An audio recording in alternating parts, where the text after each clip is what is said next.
સુરતના કતારગામ વિસ્તારમાં મહાનગરપાલિકાના ક્લાસ 3 ઓફિસરો દારૂ પાર્ટી કરતા ઝડપાયા। સુરત સિંગણપુર કતારગામ તરણકુંડની અંદર મહાનગરપાલિકાના ઓફિસરો દારૂની પાર્ટી કરતા રંગે હાથે ઝડપાયા અને વોર્ડ નંબર 7ના કોર્પોરેટર નરેન્દ્ર પાંડવ સાથે રહીને 5 થી 6 ઓફિસરોને રંગે હાથે ઝડપી પાડવામાં સફળતા મળી હતી, જેમાં ક્લાસ 3 ઓફિસરોના નામ Pankaj Gandhi, senior inspector Tejas Khalasi, saving inspector Pinesh Sarang, inspector Ajay seller,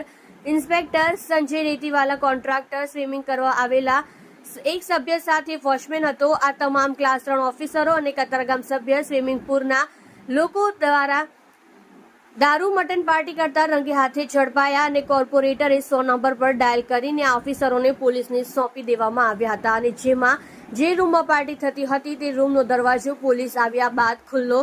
જણાવતા રૂમમાં પડેલ દારૂની બોટલ અને ગ્લાસ ત્યાંથી ગાયબ થઈ ગયા હતા, પણ બોટલને કોણે ગાયબ કરી ત્યાંના અધિકારીને પોલીસ દ્વારા પૂછપરછ કરવામાં આવે તો બોટલ કોણે ગાયબ કરી તે મળી શકે છે। સુરત મહાનગરપાલિકાના કમિશનર મેડમ શ્રી અને હાઉસિંગ વિભાગના કાર્યપાલક આવા અધિકારી ઉપર શું એક્શન લેશે તે જોવાનું રહ્યું। આપ જોઈ રહ્યા છો ગુજરાતની સૌથી પહેલા ખબર આપતી Surat express news channel director Rajesh મંગલીની સાથે।